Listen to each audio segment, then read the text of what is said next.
எதிரிலா பலத்தினாய் வா வா வா. தரண்யா தேவி 12வது படிக்கிறவங்க ஒரு நல்ல கேள்வி கேட்டிருக்காங்க. பயிற்சி முயற்சி இரண்டிற்குமான வேறுபாடு என்ன அப்படின்னு சொல்லி கேட்டிருக்காங்க. பயிற்சி அப்படிங்கிறது வந்து மற்றவர்களால் பெரும்பான்மையாக மற்றவர்களால் நமக்குள் செலுத்தப்படுவது பயிற்சிங்கிறது. We are trained.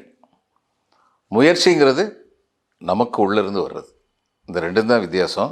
சரி, கேள்வி கேட்டதனுடைய அர்த்தம் எதுவாக இருக்கும்? இந்த ரெண்டில் எது தேவை அப்படின்னு சொல்லி ஒரு வேளை கேட்கலாம். இந்த ரெண்டும் தேவை. இதுக்கு அடுத்து இன்னொன்று தேவை, இன்ஸ்பிரேஷன் அப்படிங்கிறது இன்னொன்று, அதுவும் தேவை.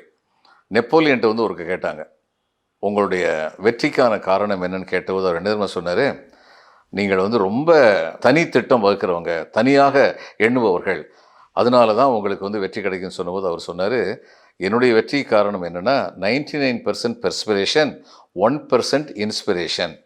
என் உழைப்புத்தான் என் வெற்றியின் 100% பங்கு என் உழைப்பிற்குத்தான் செல்கிறது. மீதி ஒரு பங்கு தான் என்னுடைய அறிவாற்றலுக்கு செல்கிறது.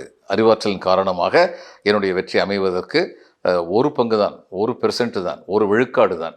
ஆனால் உழைப்பு தான் 99 விழுக்காடு அப்படின்னு சொல்லி சொன்னார்.